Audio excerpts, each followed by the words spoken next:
নমস্কার বন্ধুরা, আজ মোরলা মাছের একটি রেসিপি নিয়ে চলে এসেছি।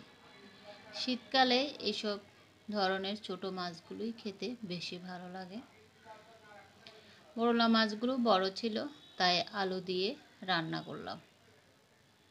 অল্প উপকরণ দিয়েই এটা রান্না করে নিয়েছি, তাই ভাবলাম আপনাদের সাথে একটু শেয়ার করে দিই। কী কী লাগছে একবার দেখে নিই। এখানে মোরলা মাছ নিয়েছি।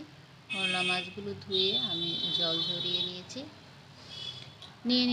আলু, টমেটো, পেঁয়াজ কুচি, রসুন কুচি, লঙ্কা মাঝখানে চিড়ে নিয়েছি, আর নিয়েছি ধনেপাতা। এই আলু দিয়ে যদি রান্না করে মোরলা মাছটা, এখানে রসুনটা দিতেই হবে। রসুনটা দিলে খুবই ভালো লাগে খেতে।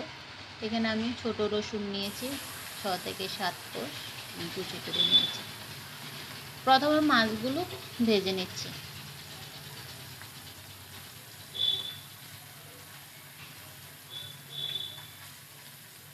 লবণ হলুদ মেখে মাছগুলো ভাজা বসিয়ে দিয়েছি।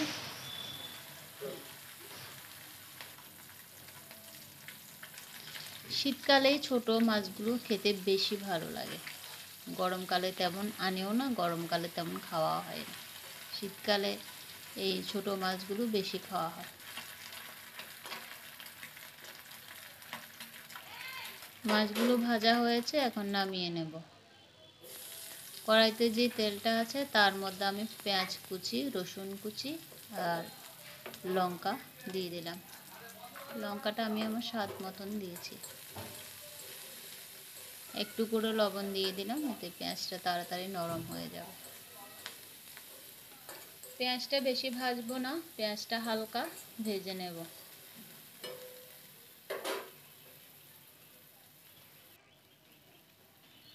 এখন কেটে রাখা আলুটা দিয়ে দিচ্ছি।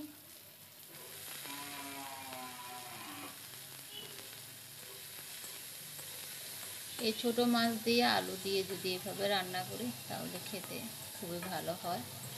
অন্য কোনো তরকারির আর প্রয়োজন হয় না।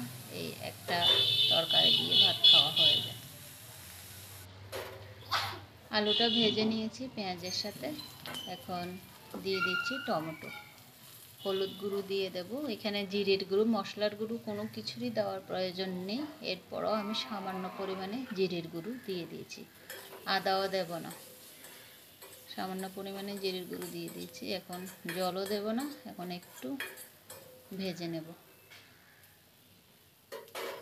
যেহেতু মশলার গুঁড়োটা ভাজাই আছে, জিরের গুঁড়োটা, তাই অত ভাজার দরকার নেই। একটু করে ভেজে নিলাম। এখন পরিমাণ মতন জল দিয়ে দেব।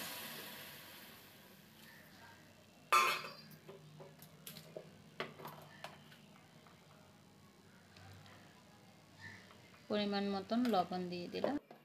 2 মিনিট রান্নাটা করে নেব।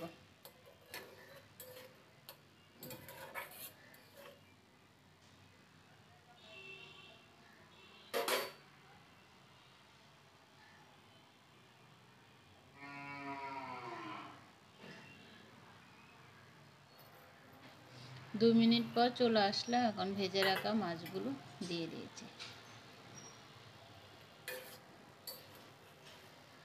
মাছগুলো দিয়ে দিচ্ছি, এখন একটু নেড়ে চেড়ে দিচ্ছি।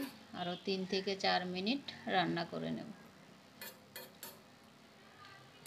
এটার একটু ঝোল থাকবে। আলু দিয়ে যদি এভাবে রান্না করি, একটু ঝোল রাখলে একটু ভালো লাগে খেতে। রান্নাটা কমপ্লিট। এখন উপর থেকে একটু ধনেপাতা কুচি দিয়ে দেব। খুব সুন্দর একটা গন্ধ বের হয়েছে সব কিছু মিলেমিশে।